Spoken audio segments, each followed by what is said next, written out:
મહેર કરી સમય જાતા ગાયને ઘરે એક દીકરાનો જન્મ થયો, જેનું નામ ગોકર્ણ કહેવાય છે.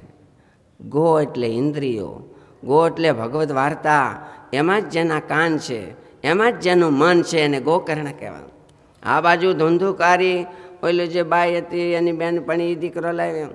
એ ગામમાં વાતો માંડી થવા, આત્મદેવને જોવો તો ખરા, સંતોના આશીર્વાદ ફેડા હો. હા, એની ઘીરે ગાય વિયાણી લ્યો આટલા વરે, અને કેળુમાં કેળા મોટી લૂમ આવી, છોકરાઓ થયા એકને પેલે બે. હા હો, વાતો માંડી થવા. પણ ઓલો ગોકર્ણ હતો ને, એ સંતોના આશીર્વાદથી તો ડાયો. એ નાનપણથી કોઈ દી કંટાળો ન આણે, માખું કવડે તોય રોવે નહીં તો કાંઈ ન કવડે તો રોયા કરે, રોય રોણિયા એવા હોય. અને એની માને આખી રાત હુવા ન દે હો, આખી રાત રોયા જ કરે પડખે. હવે બિચારો પડખે હું તો માને નીંદર જ ન આવે, એને સાનો રાખવામાં હવાર પડે. પછી ઈવડો હવાર થાય ને આવાટણું, એટલે એ માળો હુઈ જાય આખો દી.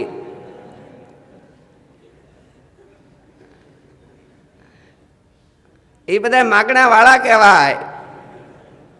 એ હુઈ જાય હો દિવસે, અને એની માને આખી રાત જગાડે. હજી 8 મહિનાનો છે ત્યાં માવતરને હુવા દેતો નથી.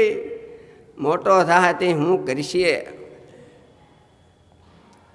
આવડો આ ધૂંધુકારી એવો માળો, તોફાન કીરા કરે, ફરિયાદો લેવા કરે, એને માને ચીણોટિયા ભીરા કરે.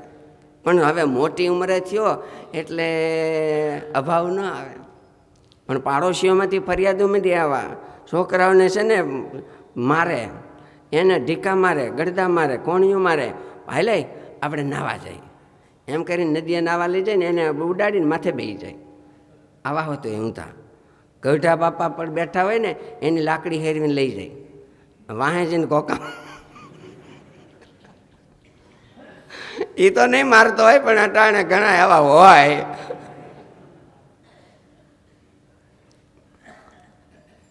ગઢાને હેરાન કરે શું કહેવાય? બસ આવા કહેવાય. વડીલોની મર્યાદા રાખવી જોઈએ.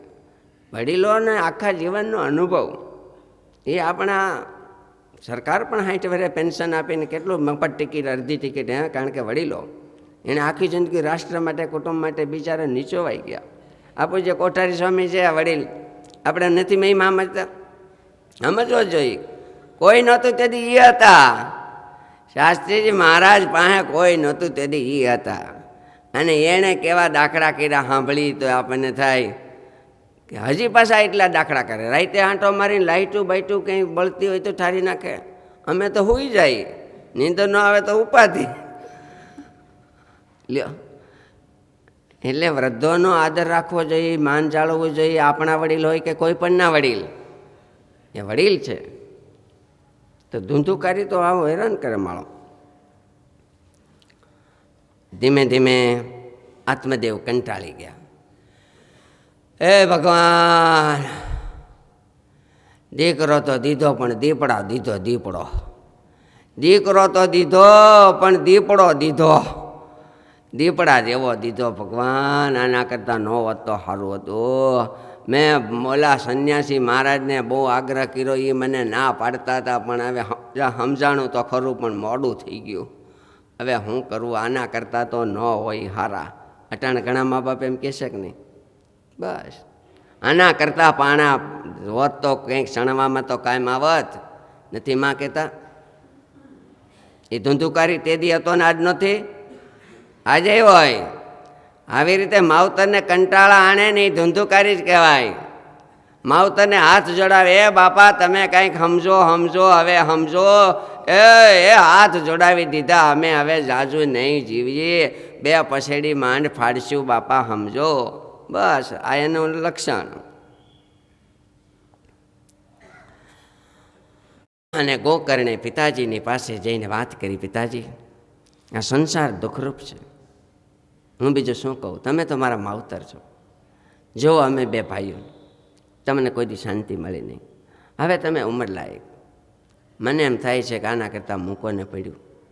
કોણ કોનો દીકરો, કોણ કોના બાપ, કોના છોરું ને કોના વાછરું રે, કોના માય ને બાપ. અંતકાળે જાવું એકલા. આ ભાગવતના શ્લોકના ભાવો આપણા કવિઓએ પ્રાદેશિક ભાષામાં, લોકભોગ્ય ભાષામાં સમજાય એવી કરુણા કરી અને કવિઓએ બધા અર્થો નિષ્કુળાનંદ સ્વામી, નિષ્કુળાનંદ કાવ્ય, યમદંડ આદિ, આપણે શાસ્ત્રો ક્યાં વાંચવા જાય? એના અર્થ કેમ આવે? હવે ગુજરાતી તો હમણાં મીંડા થવા, નહીંતર ક્યાં હતા? અને આત્મદેવે વન પ્રયાણ કર્યું છે, વનમાં ગયા છે. બહેનું એવું, હવે બ્રેક હતી એ વહી ગઈ, માવતરની બ્રેક કહેવાય. બાપ ન હોય ને તો એના દીકરાને એનો હગ્ગો મોટો બાપ, દાદા, કાકા બહુ કહી ન શકે, કહેવાય નહીં. કેમ કે માં દુખિયારી હોય એને વધારે દુઃખ થાય. હશે છોકરું છે, આપણે છોકરાને દેખીએ તો એની માને દુઃખ લાગે. આમ કરીને કે નહીં એટલે એના સંસ્કાર બગડતા જાય. પણ શું કરવું, કહેવાય નહીં. હગા ભાઈનો દીકરો હોય પણ ભાઈ ગુજરી ગયો હોય ને તો એને બહુ પછી તમે બધા સમજતા હો. હવે બાપ વયા ગયા જવનમાં. હવે ગોકર્ણનો માને એવો રહ્યો નહીં, માનું માને નહીં. ઓલો ધૂંધુકારી ધીમે ધીમે સ્ત્રીઓમાં અડપલા કરવા માંડ્યો, દીકરીઓને ચાળા કરીને ધીમે ધીમે વેશ્યાઓ ઘરમાં સુધી રાખવા માંડ્યો. ગોકર્ણનું કોણ સાંભળે? એની માં કંટાળી અને એક દી આપઘાત કરી નાખ્યો. કંટાળી ગઈ, આપઘાત કર્યો. ગોકર્ણ ગયામાં ગયા છે, સાંભળ્યું કે એનો ભાઈ ધંધુકારીને વેશ્યાઓએ મારી નાખી છે અને એને શ્રાદ્ધ કર્યું છે. અને ગોકર્ણ આવ્યા છે આ બાજુ પોતાને ઘરે. આ બ્રાહ્મણનું ઘર હતું. વેશ્યાઓને લીધે એનું ઘર એવું હાવ થઈ ગયું. બ્રાહ્મણને ઘરે તો વેદના મંત્રોના ગાન થતા હોય. હરિ ઓમ સહસ્ર શિરેખા પુરુષ સહસ્રાક્ષ સહસ્રપાત સભૂમિગું સર્વત સ્મૃતવાત્યતિષ્ઠ દશાંગુલમ. બ્રાહ્મણને ઘેરે વેદ મંત્રોના ગાન થવાને બદલે વિલાસી ગીતો ગાતા હતા. વિલાસીના વૈભવો અને ન ગાવાના આવા શૃંગાર રસના ગીતોની રમઝટ એને ઘરે, બ્રાહ્મણને ઘરે બોલતી. સંયમને બદલે સ્વચ્છંદતા આવી ગઈ હતી. ઘરે પવિત્ર ભૂદેવો અને સાધુ સંતો આવવાને બદલે વેશ્યાઓ અને હલકા માણસો આવતા. શાસ્ત્રના વાંચનને બદલે બીજા જ વાંચનો વંચાતા હતા. એ હવે ધૂંધુકારી મરી ગયો. ભાઈ આવ્યા ઘરે ગોકર્ણે આવીને ઘરેને સાફસૂફ કર્યું. બીજે દિવસે ઘરમાં સત્સંગ શરૂ થયો અને જ્યાં આસક્તિ હતી એને બદલે વિરક્તિની વાતો થવા માંડી. વૈરાગ્ય અને જ્ઞાનના ગાણા, વૈરાગ્ય અને જ્ઞાનની વાતો થવા માંડી. પ્રેમ મંદિર બની ગયું. જ્યાં પ્રેત મંદિર જેવું હતું એને બદલે પ્રેમ મંદિર અને દેવ મંદિર ગયું. દરેક ગ્રહસ્થોના ઘર દેવ મંદિર જેવા રહે. વૈભવી વિલાસી ભલે સુખ સમૃદ્ધિ હોય પણ આપણા ઘર શાંતિ દેનારા, સુખ દેનારા. પ્રભુ નાનકડું ઘર મારું સદા તારું જ મંદિર હો. સુખીને સાથ એમાં હો, દુખીને પણ દિલાસો હો. પ્રભુ નાનકડું ઘર મારું સદા તારું જ મંદિર હો. ખરા મિત્રો અને સંતો ઘરે મુજે આવતા રહેજો અને સચ્ચાઈની લક્ષ્મી સદા ભવને વસી રહેજો. રાત્રિના અવાજ સંભળાવા માંડ્યા. ગોકર્ણે કીધું, કોણ છે? કોણ છે? બોલતો નથી, રડે છે, બોલી શકાતો નથી. ગોકર્ણ બ્રાહ્મણ હતા. ગાયત્રી મંત્રના પાઠ કર્યા. નારાયણ ભગવાનને સંભાળી અંજલિ લઈને જે આમ છાટીને, હું તારો ભાઈ ધુંધુકારી હોય નહીં, ગયામાં મેં શ્રાદ્ધ કર્યા છે. ગયા શ્રાદ્ધ શતે નાપી મુક્તિર નમે ભવિષ્યતિ. ગયામાં એક શ્રાદ્ધ નહીં, હો શ્રાદ્ધ કરીશ તો પણ મારી મુક્તિ નહીં થાય એવા મેં પાપ કર્યા છે. ભાઈ તું મને આમાંથી, આ યોનિમાંથી છોડાવી, પ્રેત ભૂત યોનિમાંથી. તારું કલ્યાણ નથી થયું? નહીં નહીં, મનમાં થયું તો હવે શું કરવું? જે ગયાજીમાં સીતા માતાને હાથે મહારાજા દશરથે હથોએ શ્રાદ્ધના પિંડ લીધા, એવે ઠેકાણે પણ કલ્યાણ ન થયું. ભાઈ હું ઉપાય શોધીશ. આવતીકાલે સવારનો સમય ભગવાન સૂર્યનારાયણ પ્રગટ થવાના વાણા વાયા. સૂર્યનારાયણની કોરું આમ આભમાં ઊંચે ચડવા માંડી. બ્રાહ્મણના દીકરા છે, ગાયત્રી મંત્રનો પાઠ કર્યો અને સૂર્યનારાયણ ભગવાનની પ્રાર્થના કરી. ધ્યેય સદા સવિતૃમંડલ મધ્યવાર્તે નારાયણ સરસિજાસન સન્નિવિષ્ઠ કેયુરવાન મકરકુંડલવાન કિરીટી હારી હિરણ્યમય વપુર્ધૃત શંખ ચક્ર. એ ભગવાન સૂર્યનારાયણ, અમે બ્રાહ્મણ છીએ, તમારા છીએ. મારા ભાઈને સદગતિ થાય એવો કાંઈ ઉપાય બતાવો, મારા મનમાં સ્ફુરો, મને દર્શન દો. એ બ્રાહ્મણ કેવા ભગવત ભક્તો હશે. સૂર્યનારાયણ આભમાંથી હેઠા ઉતરા માણસ થઈને. મહારાજે લીખો કુંતા માતા પાસે આવતા ત્યારે જેવા આકાશમાં હતા એવા નહીં, આકાશમાં તો હોય પણ મનુષ્ય રૂપે બની આવી. સત્રાજીત પાસે આવતા ત્યારે માણસ થઈને આવ્યા. ગોકર્ણ પાસે આવ્યા ત્યારે માણસ બનીને આવ્યા. માગો મારા ભાઈનું કલ્યાણ થાય એવી કરુણા કરીને ઉપાય બતાવો. ગોકર્ણ, તમે શ્રીમદ ભાગવતજીની કથા કરો, તમારા ભાઈનું કલ્યાણ થશે. બસ મુક્તિ થા, અદૃશ્ય છે. ભાગવતજીની કથા કરવાનું નક્કી થયું. મંડપ રોપાણા, સગા સંબંધીઓ ગામનાને બોલાવ્યા. જેમ દીકરો પરણે જેવો આનંદ એવો આનંદ ગ્રહસ્થોને આંગણે કહેવાય. ભાઈ બીથી બીજો જીવનમાં કંઈ વારો આવે હર વખતે આવા પ્રસંગો ઉજવવાના. એક વાંસ ખોરાણો છે, એક વાંસ. ઓલો પ્રેત હતો ને, એને કંઈ રહેવાની સભામાં બેહવાનો અવસર ન મળે, વાંસમાં હવા રૂપે દાખલ થયો. અને એ ધીમે ધીમે કથા થતી જાય.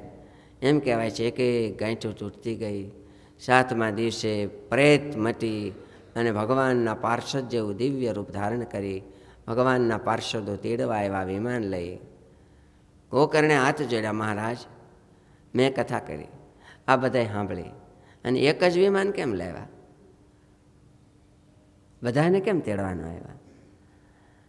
હે ભક્તરાજ, જેવા લગનથી, જેવા મનનથી તમારા ભાઈ ધુંધુકારીએ કથા સાંભળી છે એવી રીતે તમે કોઈએ સાંભળી નથી. એવી રીતે સાંભળવાની જરૂર છે.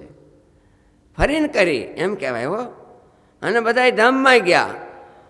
ફરીને કરીને ધામમાં જાય તો આપણે કોણ બેહીએ? એવું કથા આવે છે. 7 ગાંઠ કીધું તેમ કાયલ પંચ વિષયની અહંતા મમતાની છે. અને એક તમને વાત કરું, અમે તો ઘણી કથા કરી, ઘણા વક્તાઓ કરતા હશે, વાંસ ખોડાતા હશે, રોપાતા હશે, કોઈને ત્યાં એ વાંસની ગાંઠું તૂટે ને વાંહડો ફાટે ન ફાટે ખબર નથી. અમારે તો ભાઈ એવું થયું નથી. અમારી કથા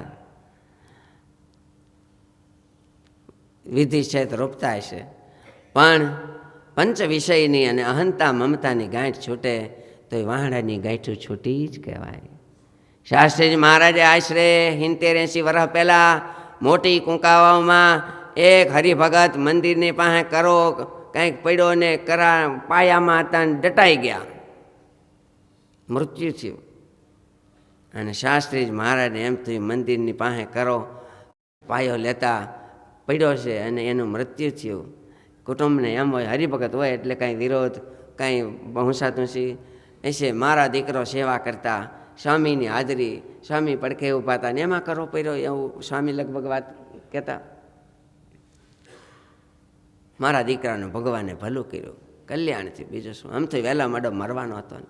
આપણે આ પાછળનું બીજા માળેથી મેળા ત્યારે ગરડાના કેશુબાપા બ્રાહ્મણના દીકરા હતા અને ગુજરી ગયા હતા. જૂનાને ખબર છે. શાસ્ત્રીજી મહારાજને કીધું, સ્વામી મારો દીકરો ઘરે હોત તોય મરત, અહીંયા તમારે આંગણે તમે એનો અગ્નિ સંસ્કાર કર્યો, એથી મારા મોટા ભાઈ ક્યાં? પણ એ ટાણે સમજણ રાખવી બહુ કઠણ. અમારે જૂનાગઢમાં પણ 2 વર્ષ પહેલાં એક કડાયા ગામના દીકરા ત્યાં એક નાવા જતા ડૂબી ગયા. 6 બહેનો માથે એક ભાઈ, સૌથી નાનો. 6 બહેનો, 2 બહેનો ગુજરી ગઈ, 4 બહેનો જીવે અને સૌથી નાનો ભાઈ 13-14 વર્ષનો ગુજરી જાય. એને રડતા દેખીને અમારે પણ શું થયું હોય, સ્વાભાવિક છે. એણે એવું કીધું, હશે સ્વામી અમારા લેણ દેણ પૂરા થયા, અમારા લેણ દેણ પૂરા થયા, તમે દુઃખી થતા નહીં. હરિભગત નહોતા. આવી સમજણવાળા પણ કોક હોય. ટાણું આવે ને ત્યારે સમજણ રાખવી બહુ કઠણ. અમને આશ્વાસન આપે, હશે સ્વામી અમારા લેણ દેણ પૂરા છે. મારો દીકરો તો ગમે ત્યાં હોત કદાચ તો વહેલા મોડું હતું.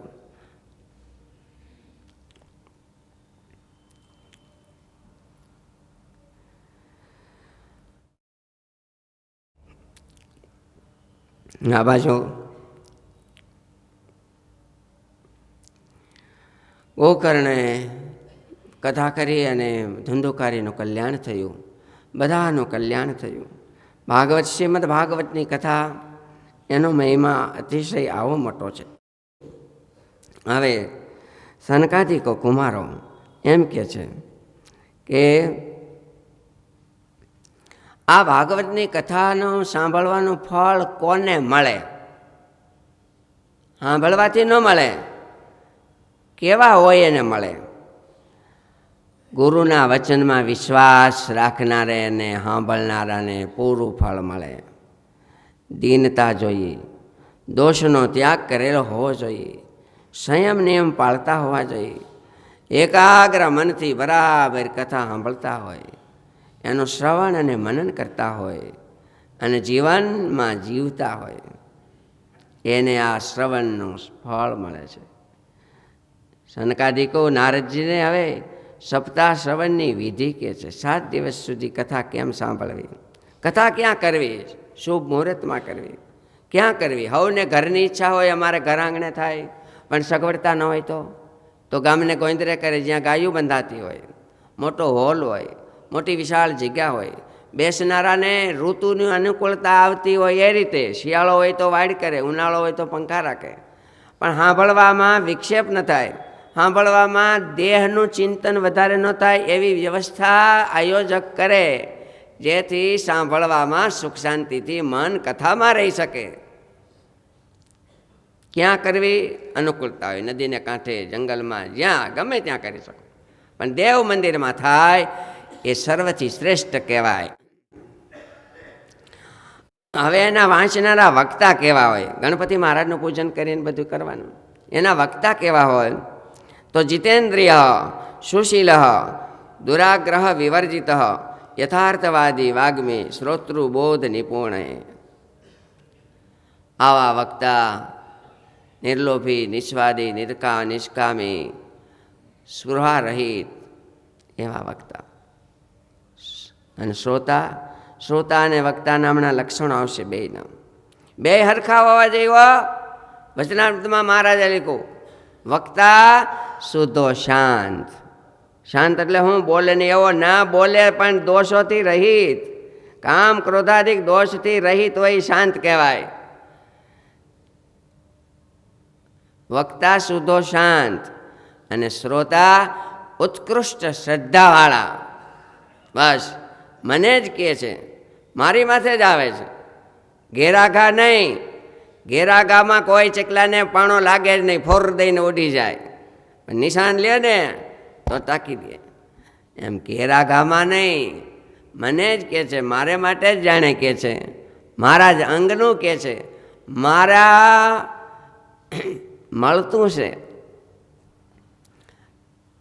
લોઢાના પાટા જૂના જમાનામાં ગામડામાં ચડાવતા, લુહાર મોટા સાણાના ઢગલા કરી અને એને બે શેડા બરાબર ધગાવે, બરાબર તા આવે એટલે જોરથી ગણ મારે તો પાટો ફીટ થઈ જાય. પણ વાર લગાડે તો હવા પહેરી જાય અને ખીખડા કરે. બે ઠેબા બરાબર હોય શ્રોતા અને વક્તા તો અસર થાય, નહીતર ફેર પડી જાય, ખીખડા કરે. અને નદી કિનારે કોઈ નર ઊભો, તૃષા નહીં સમાણી રે, કાં તો એનું અંગ આળસું અને કાં તો સરિતા સુકાણી રે. જૂના ધર્મ લ્યો જાણી સંતો. નદીએ જાય ને તરસો રે ન રે, કાં પીતો નથી ને કાં પાણી નથી. નદી તો તોય કહેવાય, કાંકરા ઉડતા હોય ને તોય નદી જ કહેવાય. કાં પાણી નથી ને કાં પીતો નથી. અને મળ્યું ધન પણ મોજન માણી, કહું કર્મની કમાણી રે, કાં તો ભાગ્ય બીજાનું ભળ્યું અને કાં તો ખોટી કમાણી રે. છે ને ભોગવાતું નથી, કાંઈક ખામી છે. સદગુરુ મળે ન સુધરો અને વિમળ મળી નહીં વાણી રે, કાં તો ગુરુજી જ્ઞાન વિનાના અને કાં તો પામરે પ્રાણી રે. જૂના ધર્મ લ્યો જાણી સંતો. આ બીજા સંતોના કવિઓના, આપણા નંદ સંતોનું નથી ભજન. બેમાંથી એક બરાબર હોય તો કામ થઈ જાય, બે બરાબર હોય તો. હવે આ શ્રીમદ ભાગવતની કથા કોણ કરી શકે? બ્રાહ્મણો જ કરી શકે. બ્રાહ્મણના દીકરા હોય તો જરૂર કરી શકે. એ કોણ કરી શકે? તો કે પુરાણજ્ઞ શુચિ શાંત દાંત વિજિત મત્સર આવો હોય, સાધુ સરળ સ્વભાવનો, કારુણ્યવાન વાગ્મી, જાત્યા વિપ્રહ કથામ વધે. જાતિથી બ્રાહ્મણ હોય કથા કરે. બીજા પણ કરે. કોણ? તો કે દ્વિજાતિરન્યો યહ પ્રાપ્તો દીક્ષામ ભાગવતી તુ સહ, અષ્ટાંગ બ્રહ્મચર્યાઢો નિર્લોભશ્ચેત વદેત કથામ. દ્વિજાતિ, બ્રાહ્મણ ક્ષત્રિય અને વૈશ્યને દ્વિજાતિ કહેવાય. એણે ભાગવતી દીક્ષા લીધી હોય, બ્રહ્મચર્ય આદિકને દ્રઢ કરીને પાળતા હોય તો એવો પણ કથા કરી શકાય. સુત પુરાણી કોણ હતા ખબર છે? સુત પુરાણી કોને કહેવાય? બાપ એના ક્ષત્રિય હતા, મા એના બ્રાહ્મણી હતા, અને એના થકી જેનો જન્મ થયો એને સૂત કહેવાતા. આખી એક જ્ઞાતિ થઈ ગઈ. આવા હોય. આજ તો કોઈને ખબર પડવાની હોય નહીં, કોઈને કહેવાનું ન હોય, અને લગભગ એવા જ હોય, ક્યાંક એવું જ હોય.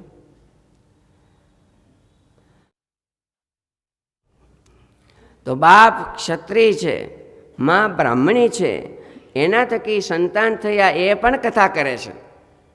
તો ભાગવતી દીક્ષા લીધી હોય તો કરી જ શકે. આજે તો બહેનો પણ સુંદર કથા કરતા હોય છે. હવે કથા કરવા માટે આ વાત કરી. હવે વક્તા 3 પ્રકારના કીધા. હા, શ્રોતા છે એ કથા કઈ રીતે સાંભળે? અહીં તો બરાબર છે, પણ બીજે સાંભળવા જાવ ને ધ્યાન રાખજો. કંઈક તમારે સાંભળવા જવાની થાય. સાધુ સંતોષ બધે કથા કરતા એવું ન હોય, બ્રાહ્મણો પણ કરતા હોય, કંઈક કરતા હોય. તો જે શ્રોતા છે એને આવી રીતે કથા, આ બધું મને બધું મોઢે નથી આવડતું, એટલે આ બધું આ ચોરી કરાવીને પાસ થવાતું નથી.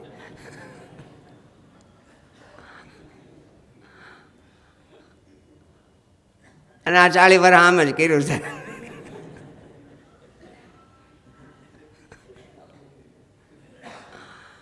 તો જે શ્રોતાઓ છે એ કથા કેમ સાંભળે, કઈ રીતે સાંભળવી ખાલી એટલું જો. લક્ષણો હજી પછી આવશે. તો સ્ત્રીના મુખાની પશ્યંતો એ શૃણવંતી કથામાં રહે, કામિનસ્તે તું પુરુષા ભવંતી ગ્રામ શુક્રા. કથા સાંભળે ત્યારે સાંભળનારા પુરુષોએ બાયુના મોઢા જોતા જોતા કથા નહીં સાંભળવાની. ઘડીએ ઘડીએ નજર આમ ગયા કરે, બાયું બેઠી હોય ને ઘડીએ ઘડીએ આમ જોયા કરે, એ પાપ લાગે. કેમ તો કે આ તીર્થક્ષેત્ર છે, કથાસ્થાન એ નૈમિષાણ ક્ષેત્ર છે. નજર જાય પછી બધાની વ્રતિ હારી રહે ન રહે, બહુ રૂપાળી બાઈ છે એવું થાય તો સારું નરો ઘાટ કહેવાય. એટલે બાયુના મોઢા સામું જોતા જોતા કથા નહીં સાંભળવાની, ધ્યાન રાખવાનું કોઈ દી. હવે વક્તા કેવા હોય તો 3 પ્રકારના વક્તા, વક્તા અને શ્રોતા. વક્તા 3 પ્રકારના, તામસી, રાજસી અને સાત્વિકી. તામસી વક્તા કોને કહેવાય? એટલે તમોગુણી. વક્તા તો હોય પણ તમોગુણી. તો તમોગુણી એટલે ખીજાતો હોય? ના ના, ખીજાતો તો હોય પણ બીજું ઘણું હોય. એ કેવો તો કે અસંગત બોલે. અસંગત હું ઘડીક આમ બોલે, ઘડી અહીં બોલે, ઘડી અહીં બોલે, કંઈ મેળ ન હોય. શેની કથા કરે છે એ જ ખબર ન હોય. 2 કલાક બેસી પણ ખબર ન પડે કે આ ભાગવત કે સત્સંગ જીવનનો હું પ્રસંગ હાલ્યા છે. એ અસંગત કહેવાય એમ. અને અનુસંધાન વગેરે બોલે, સ્પષ્ટ ન બોલે. શ્રોતા સાંભળે ત્યાં એને એનો અર્થ સમજાઈ જવો જોઈએ. ગડબડ ગડબડ બોલે અને ખૂબ લાંબુ લાંબુ કરે. વાક્ય રચના એટલી બધી લાંબી હોય. હવે હું તમને કહું છું પણ તે કયો ને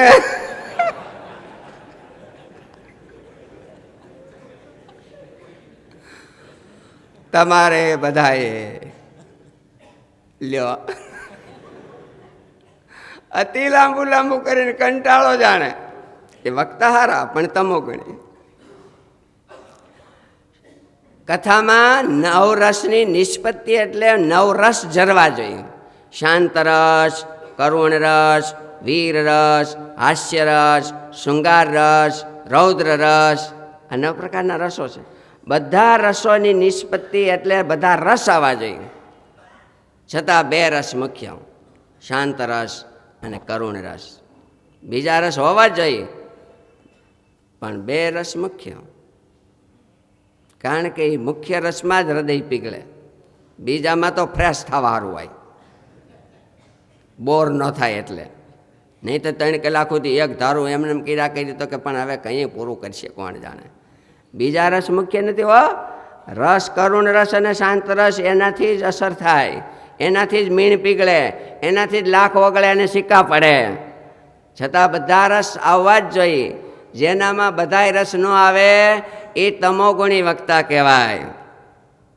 શ્લોકનો ભાવ ન કે, રહસ્ય ન સમજાવે અને ક્રોધી હોય, આવો હોય ને સ્વાર્થી અને લાલચી હોય, એને તમોગુણી વક્તા કહેવાય. હવે રાજસી વક્તા કોણ? ક્યારેક સ્પષ્ટ બોલે, ક્યારેક અસ્પષ્ટ બોલે, ક્યારેક શાંત, ક્યારેક ઓલું ધન આદિકમાં આસક્ત હોય, ખાવાનો હવાદિયો હોય. વ્યાસપીઠે માથે થોડું ખાવાનું હોય, જ્યાં ખાતો હોય ત્યાં ખાવાનો હવાદિયો હોય. વસ્ત્રો, દાગીના, ઘરેણા બરાબર પહેરતો હોય. વક્તા તરીકે એવું પહેરીને બેહી સારો ન લાગે. વસ્ત્ર, ઘરેણા, એટિકેટ બરાબર, એ રાજસી વક્તા કહેવાય. અને સ્ત્રીઓના મોઢા સામું જોતો જોતો કથા કર્યા કરે. વક્તા હતી ઘડીએ ને ઘડીએ બાઈ સમજ્યા કરે. એ રાજસી વક્તા કહેવાય. તમારે ન જોવાય તો અમારે કેમ જોવાય? તમારે ન જોવાય તો પછી વક્તાએ કેમ જોવાય? વક્તાએ ન જોવાય તો સાધુ થઈને કેમ જોયા કરાય? હે, કોઈ ખરાબ નથી, છતાં પણ શાસ્ત્રની મર્યાદા છે. સાત્વિક વક્તા કોને કહેવાય? કે જે કથા કરે ત્યારે શાંત રસ, કરુણ રસ, વીર રસ, હાસ્ય રસ આદિ રસની નિષ્પત્તિ થાય.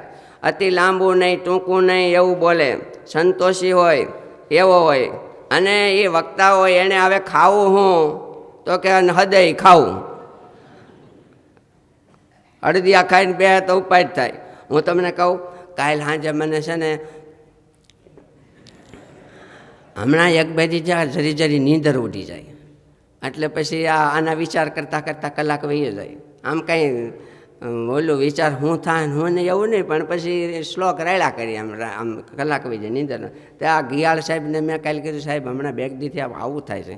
એટલે મને કે કંઈક જોવો. મેં કીધું તો દૂધ લઉં, ખજૂર લઉં, અને દૂધમાં પછી 10 વાગે એટલું દૂધ લીધું, ખજૂર લીધો 2 પેચી નાખી, અને ખાંડ નાખી, અને જરીક 2 ટીપા ઘી નાખ્યું, અને ઓલો પીપરી મૂળના ગઠોડો એનો ભૂકો એક માંડવીના દાણા જેટલો નાખ્યો.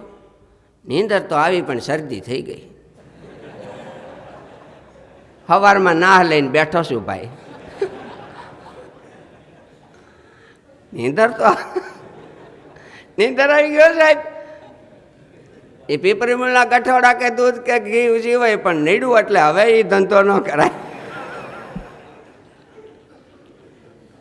તો વક્તાએ હું ખાવું એને નક્કી કરવાનું, હદે એવું ખાવાનું, બીજું હું કોક કેમ નહીં કરવાનું.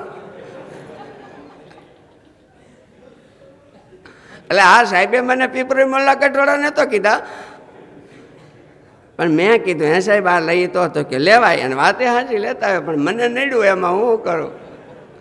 એટલે એણે વાયુવાળા પદાર્થો નહીં ખાવાના, વટાણા નહીં ખાવાના, તળેલા મરચાં નહીં ખાવાના, હિંગ, મરચું ને આંબલી, સોપારી ને તેલ, જો ગળાનો ખપ કરે તો 5 વસ્તુ મેલ, દૂધ, સાકર અને એલચી, વરિયાળી ને દ્રાક્ષ, જો ગળાનો ખપ કરે તો 5 વસ્તુ રાખ.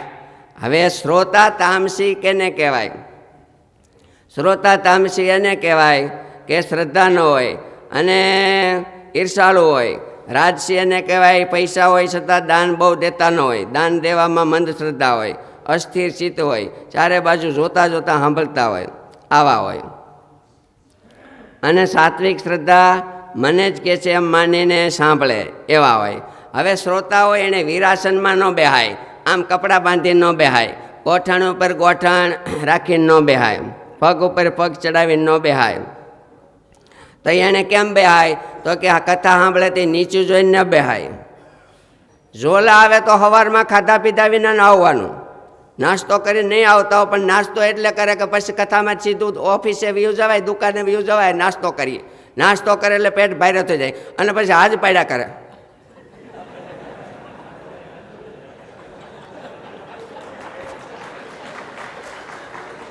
આપણને એમ કે સમજે છે,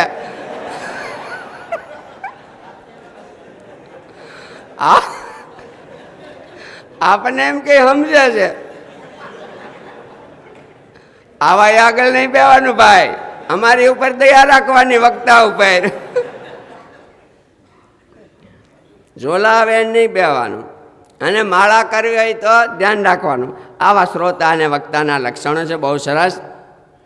હવે સૌથી પહેલાં શૌનક મહર્ષિએ કીધું એટલે સુખદેવજીએ પરીક્ષિતને કથા સંભળાવી. ભગવાન ધામમાં ગયા પછી 30 વર્ષે, ત્યાર પછી 200 વર્ષે ગોકર્ણે ધુંધુકારીને સંભળાવી, ત્યાર પછી સનકાદિકોએ નારદજીને સંભળાવી. આવું ભાગવતજીના મહિમાની કથા છે. 2 દિવસ સુધી આપણે શ્રીમદ ભાગવતના મહિમાની કથા કરી, અને આવતીકાલે ભાગવતજીના પ્રથમ સ્કંધમાંથી 1લા અધ્યાયની આપણે કથા શરૂ કરીશું. બોલો સહજાનંદ સ્વામી મહારાજની જય.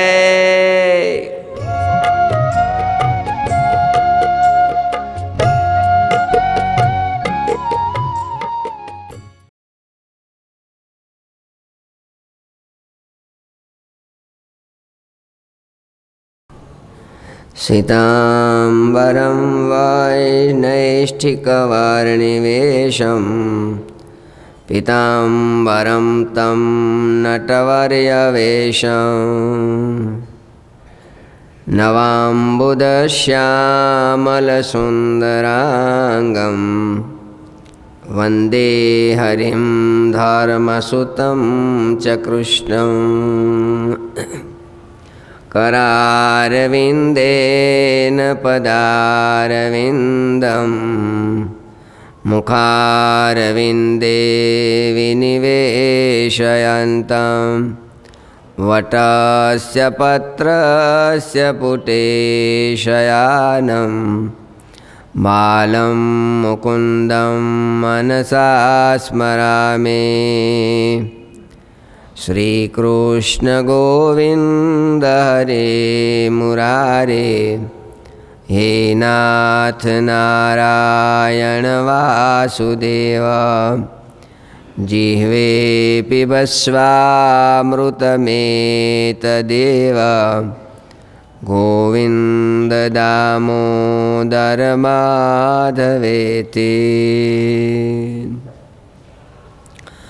नारायणं नमस्कृत्य नरं चैव नरोत्तमं देवीं सरस्वतीं व्यासं ततो जयमुदीरयेत्। बोलो स्वामी नारायण भगवान कृष्ण कन्हैया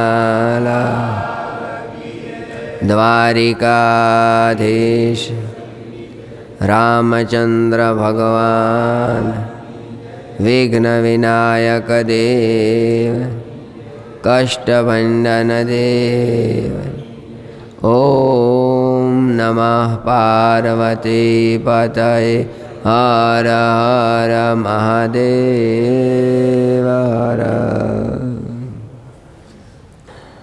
जन्माद्यस्य यतोऽन्वयादितरतश्चार्थेष्वभिघ्नस्वराट् तेने ब्रह्महृदाय आदिकवये मोह्यन्ते यत्सूरयः।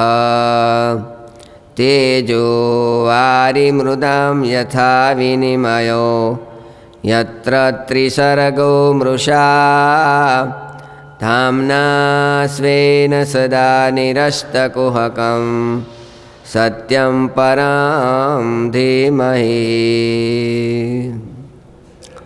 व्यास भगवान श्रीमद्भागवतनी रचना करता वखते प्रथम परम तत्वનું ધ્યાન ધરે છે, યાદ કરે છે, જેને મંગલાચરણ કહેવાય.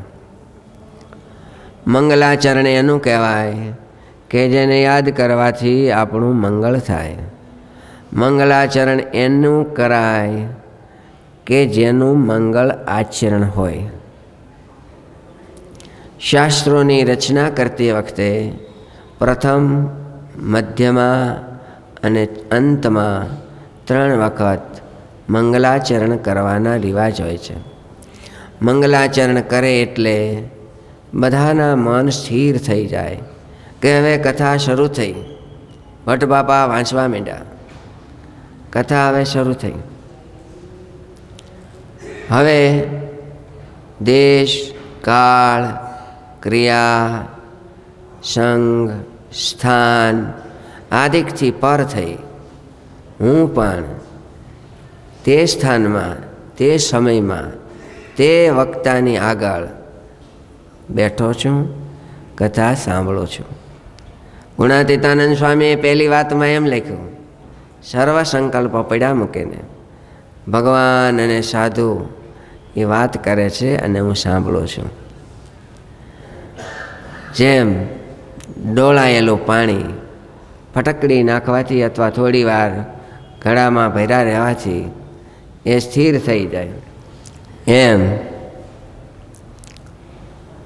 મનને સ્થિર કરવાને માટે શરૂઆતમાં કંઈક પણ આવું મંગલાચરણ પણ કરવામાં આવતું હોય છે. વચનામૃતમાં મહારાજને આપણે વાંચીએ ત્યારે સંમત 1876 વગેરે વગેરે એક પ્રકારનું મંગલાચરણ છે. હવે આમાં પરમ તત્વનું ધ્યાન ધરું છું એવું મંગલાચરણ છે, કોઈ અવતારને ઉદ્દેશીને નથી. એ પરમ તત્વ ભગવાન નારાયણ કેવા છે? તો જે ભગવાન જગતની ઉત્પત્તિ, સ્થિતિ અને પ્રલયના કારણ છે, કોક એક છે. જે ભગવાન સર્વજ્ઞ છે, પ્રકૃતિ પુરુષથી માંડી અને માયાના કાર્યોથી પૃથક છે, સ્વયં પ્રકાશિત છે, કાળ, માયા અને કર્મના પ્રેરક છે. જે ભગવાન જ્ઞાન શક્તિ, ક્રિયા શક્તિ, ઈચ્છા શક્તિના પણ પ્રેરક છે. જે ભગવાન સ્વતઃ પોતે જ સદા સ્વતંત્ર છે, પોતે જ પ્રત્યક્ષેણ પ્રત્યક્ષપણે બધું જ દેખે છે એવા જે ભગવાન આત્માના પણ શરીરી છે, અક્ષરના પણ જે ભગવાન શરીરી છે, જેને સંકલ્પ માત્રથી આદિ કવિ પિતામહ બ્રહ્માજીને વેદનું જ્ઞાન આપ્યું છે. બ્રહ્માજીને વેદનું જ્ઞાન થાઓ એવો સંકલ્પ કર્યો થઈ ગયું. જેની પાસે પૈસા હોય ને સંકલ્પ કરે કે હું તમને કરોડ રૂપિયા આપીશ, ચેકમાં સહી કરી દે એટલે મળી જાય. એમ ભગવાને સંકલ્પ કર્યો અને જ્ઞાન થયું પિતામહ બ્રહ્માજીને વેદનું. જે ભગવાન સગુણ સ્વરૂપે અને નિર્ગુણ સ્વરૂપને સર્વને ધારણ કરનારા છે. મોટામાં મોટું પણ સ્વરૂપ એ જ છે, સૂક્ષ્મમાં સૂક્ષ્મ પણ સ્વરૂપે એ જ છે. એવા જે કોઈ એક ભગવાન નારાયણ પરમ તત્વ છે, પરમાત્મા, એનું અમે ધ્યાન ધરીએ છીએ. પંચાળાના 7મા વચનામૃતમાં ભગવાન સ્વામિનારાયણ નિત્યાનંદ સ્વામી પાસે શ્રીમદ ભાગવતની કથા કરાવતા હતા. સ્વામિનારાયણ ભગવાને ભાગવતજીની કથાઓ ખૂબ કરાવી છે. પ્રાગજી પુરાણી, નિત્યાનંદ સ્વામી. શિક્ષાપત્રીમાં પણ ખાસ આજ્ઞા કરી છે, આપણે જાણીએ છીએ. સંપ્રદાયમાં પણ રિવાજ છે, જગતમાં તો પ્રચલિત છે જ. વ્યાસ ભગવાને આ શ્રીમદ ભાગવતની રચના કર્યા પછી અત્યાર સુધી હજારો વર્ષ થયા. ભૂદેવો, સાધુ સંતો એ ભાગવતજીને જાળવી રહ્યા. પ્રેસ નહોતા, લખાણથી વગેરેથી. અને વર્ષો પહેલાં વલ્લભાચાર્ય મહાપ્રભુજી આ ધરતી ઉપર પ્રગટ થયા. 535 વર્ષ પહેલાં લગભગ ભારતમાં ઉઘાડા પગે 3 વખત વિચરણ કર્યું. સિવેલા કપડાં પહેરવા નહીં અને ગામમાં કે શહેરમાં ઉતરવું નહીં. ગામથી દૂર, નદી તટે, તળાવ કાંઠે, વૃક્ષ જંગલમાં આપણે એમના બેઠકજીના ઘણી જગ્યાએ દર્શન કર્યા છે. એવા મહાપ્રભુજીએ 84 બેઠકજી કરી અને શ્રીમદ ભાગવતની કથાઓ કરી. તે વખતે તો પ્રભુજી પાસે કેટલા સેવકો બેઠા હશે આપણે કલ્પના જ કરવાની રહી. તેમ છતાંય ભાગવતજીનો ખૂબ પ્રચાર કર્યો. ત્યાર પછી થોડા સમય પહેલાં પૂજ્ય બ્રહ્મલીન ડોંગરેજી મહારાજ આ ધરતી ઉપર પધાર્યા અને જેમણે ભાગવતજીની કથાનું ખૂબ લોકમાં પ્રચલન કર્યું, મહિમા ગાયો, મહિમા કીધો. લોકો ભગવત પરાયણ બનવા માંડ્યા અને કદાચ એમની કથાઓમાં પહેલાં વહેલા જ 1 લાખ, 1.5 લાખ, 2 લાખ માણસો ભેળા થતા હશે. એની પહેલાં કદાચ એટલા નહીં થતા હોય. એ જમાનામાં આવા સાધનો પણ નહોતા માહિકાદિકના. ત્યાર પછી આજના જમાનામાં પણ રમેશભાઈ ઓઝા, મોટાભાઈ, અનેક વક્તાઓ, ભૂદેવો, સાધુ સંતો કથાઓ કરે છે. શાસ્ત્રી મહારાજની કૃપાથી અમે પણ લગભગ દેશ પરદેશમાં 400 જેટલી ભાગવતજીની કથા કરી છે. તો આ ભાગવતજીનું પ્રચલન થયું છે. નિત્યાનંદ સ્વામી પાસે જ્યારે ભાગવતજીની કથા કરાવતા હતા મહારાજ, ત્યારે આ શ્લોકનો અર્થ મહારાજે સમજાયો, જન્માદ્યસ્ય અને સત્યમ પરમ ધીમહિ ત્રિસર્ગો મૃષા, એક પાદનો અર્થ મહારાજે એ વચનામૃતમાં ઘણો બધો વિસ્તારથી કર્યો છે. અમે પરમ તત્વ ભગવાનનું ધ્યાન કરીએ છીએ. શાસ્ત્રીજી મહારાજ એક આ મંત્રનો